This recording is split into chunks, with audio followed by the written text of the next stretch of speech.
Hello, xin chào mọi người. Hôm nay mình có trên tay đây là con Bose Soundlink Micro. Thì chắc mọi người cũng biết đây là cái mẫu loa nhỏ gọn nhất và cũng là cái mẫu loa mà gọi là con cưng baby của hàng Bose. Thì bây giờ mình sẽ khui ra trước cho mọi người xem coi bên trong của cái loa Bose này nó sẽ có những gì và nó nội thất như thế nào. Mà con loa chút xíu như thế này mà nó lại to, lại quýnh rất là dữ dằn. Thì bây giờ mình sẽ khui ra nha các bạn. Thì mình cũng cảm ơn mọi người rất là nhiều đã theo dõi cái kênh của mình. Hiện nay tới được 9.000 subscribe. Nói chung là mình làm vì một phần là đam mê. Mình rất là thích khui những cái mẫu loa như thế này và cũng muốn xem bên trong nó như thế nào. Thì mình có điều kiện thì mình sẽ khui ra cho mọi người xem. Bên chi nhánh Gò Vấp của mình là địa chỉ 637/27 Quang Trung. Thì mình sẽ để cái địa chỉ trên đây cho mọi người thấy. Thì sắp tới đây á, là mình sẽ mở cái phòng này nè các bạn. Mình sẽ làm cái phòng mà mình đang ngồi review cho các bạn á. Mình sẽ làm lại là cái phòng gọi là sưu tầm, trao đổi âm thanh cũng như là chia sẻ kinh nghiệm. Thì mình sẽ tạo một cái gọi là cái group. Thì trong đó thì mình sẽ khui tất cả các loại loa. Thì không phải là chuyên nghiệp hay là gì hết.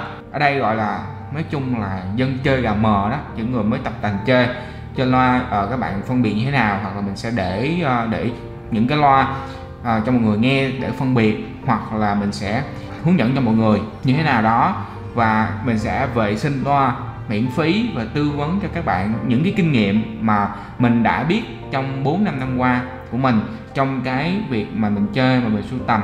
Thì mình không nói là mình quá chuyên nghiệp hoặc là mình quá gì hết. Nói chung là bạn nào biết, mình thấy ok, mình tham khảo thấy đúng, mình thật sự thấy hiệu quả và kinh nghiệm đó thật là đúng, thì mình sẽ chia sẻ với mọi người để cùng nhau chơi, để cùng nhau sử dụng những cái loa như thế này để nó được bền hơn và lâu hơn, và cách bảo quản như thế nào, vệ sinh loa như thế nào đó. Thì bây giờ mình sẽ khui cái con này ra nha các bạn. Bây giờ mình sẽ khui cái loa Bose này ra. Thì đầu tiên các bạn tháo cái nắp này ra, sau đó mình sẽ mở cái lưới này dưới này ra. Thì cái lưới dưới này á, thì mình đã khui trước thử cái lưới này ra thôi, chứ mình cũng chả khui bên trong ra thử coi là như thế nào. Rồi bây giờ mình sẽ tháo cái miếng nhựa này ra các bạn. Chắc mình thấy con này xài khớp là nhiều.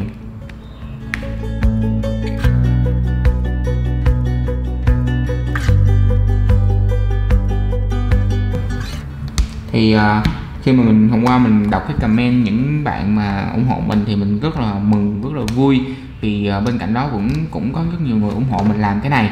Thì thật sự á, là mình làm cái này á, mình thích thôi các bạn. Chứ hỏi thử các bạn nha, mình khui ra biết bao nhiêu loa rồi mà được cái gì? Thật sự mình khui mình cũng chả được cái gì. Ok, kiếm tiền các bạn, nói thẳng luôn. Mình khui để tăng được view, tăng càng nhiều view thì mình càng vui.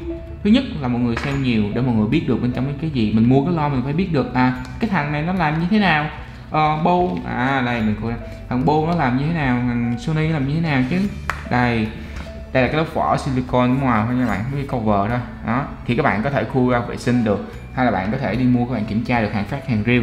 Thì ở đây nó sẽ có một cái QR code, tại vì thằng Bose của Mỹ á, nó sản xuất theo di truyền không à. QR code nằm ở đây, bạn có thấy QR code rồi đó. Ở đây thì nó sẽ có bọc lưới lại rất là tỉ mỉ, rất là ok. Thì theo mình thấy á, nhiều loại loa thì đây là một cái lưới lại. Thứ nhất tránh được bụi, chứ nước thì mình không tránh đâu, bụi để bảo vệ cái củ loa nha các bạn. Nó thật sự nha, mình tháo ra mình sửa loa cho khách á, mình thấy loa bị bụi là mình đều có vệ sinh hết. Tại vì sao? Bụi á nó đóng cặn hàng ngày, thì lâu ngày đánh lâu ngày, mà cái củ loa là từ 500 nha. 500 khi mà đánh nhiều lần á, nó sẽ tạo gọi là bụi của kim loại, là cái gì mình không nhớ, nhưng mà nó sẽ dính trên đó và lâu ngày sẽ bị rè loa. Còn nhiều trường hợp nha, củ loa mà nó không có cao cấp nha, nó sẽ bị rách luôn cái màng loa luôn, nó rách luôn cái xung quanh của bạn. Nên các bạn xài các bạn cũng nên cẩn thận cái vấn đề đó. Lâu 6 tháng 5 tuần á, 6 tháng 1 năm thì các bạn nên vệ sinh một lần. Thì shop mình sẽ mở cái vệ sinh miễn phí cho mọi người khi mà mua loa bên shop mình sẽ hướng dẫn các bạn xài như thế nào luôn, để cho mọi người biết được nó như thế nào.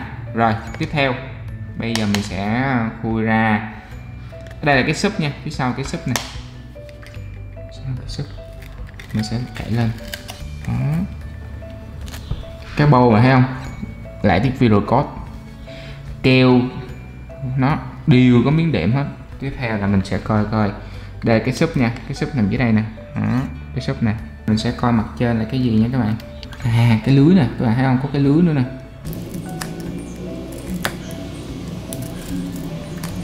Mình sẽ tháo mấy cái rìa xung quanh trước cho nó bung hết keo.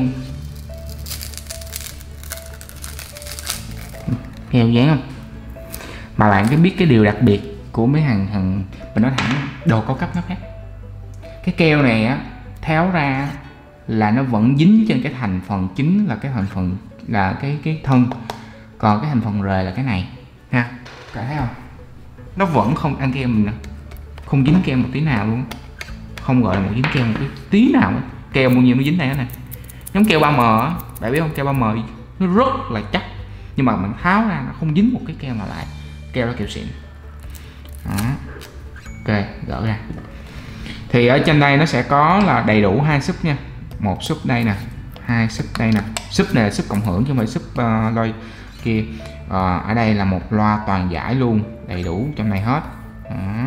Thì mình không có rành về loa lắm, nhưng mà cái mẫu này sẽ khác, cái loa nó sẽ khác này các bạn thấy không đó. Vừa chép vừa bát trong này luôn, mình đoán là vậy chứ mình cũng không rành lắm. Thì bạn nào biết thì các bạn có thể comment cho chỉ mình sẽ tháo cái cửa này ra. Thì dưới đây nó sẽ có 2 con ốc chất bà, ốc lục Z, 2 con ốc. Thì chỗ này sẽ là phần nguồn để sạc nè, ở trên này sẽ có phím khiển nè. Phím này phím khiển thì chắc mọi người cũng biết rồi đó. Ở đây là sẽ có cái dãy led là để báo thương dung lượng pin, đúng không ta? Không phải đâu các bạn, tôi khớp á, nó ngu rồi. What the hell? Đó, một khớp thả ra như vậy thôi đủ đó. Bên trong của hàng Bose Soundlink Micro, đây là bên trong của loa Bose Soundlink Micro.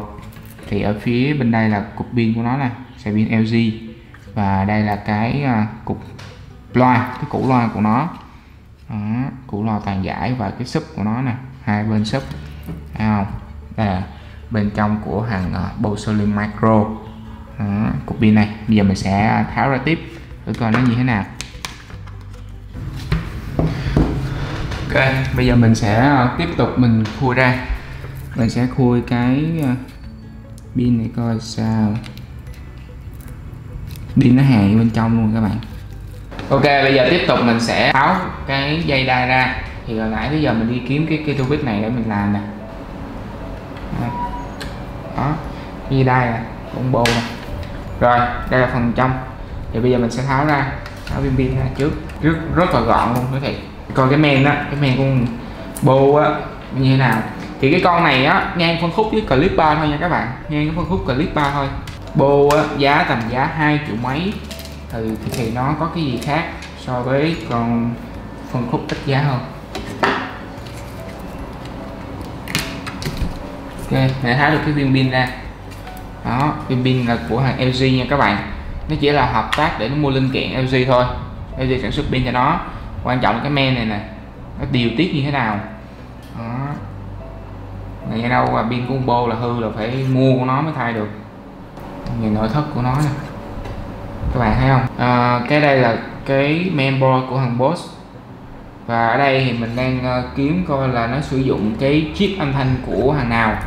Thì ở đây mình không thấy là ghi thương hiệu nào hết, mà ghi ARX5. Và đây là cái nguồn nha, thì mình sẽ tháo ra. Mình sẽ tháo ra cái nguồn khiển các bạn. Ok, đó, đây là 3 cái phím bấm nè, và đây là cái chỗ để sạc nè, rất là gọn luôn, cứ như đây thôi nè. Đó, men nè, trời ơi, nói trong tất cả các mẫu loa mà của ông Bose thì thư cái chỉ có bút, không biết làm sao sửa luôn, bỏ thôi các bạn. Đó, củ loa của nó nè, thấy không? Củ loa đi tới tận 3 giây các bạn thấy không? Thì mình không biết cái này là cái gì, thì các bạn nào biết thì có thể giải thích hộ mình nha. Thì ở đây các bạn thấy không? Nó sẽ có một sợi dây điện nè. Ở đây thì theo mình cái vành này thì có thể là một là sẽ chống nhiễu. Đó, bạn nào thích mình hiểu nha. Đó, vừa bass và vừa toàn giải luôn. Đây là cái nội thất của con Bose Soundlink Micro.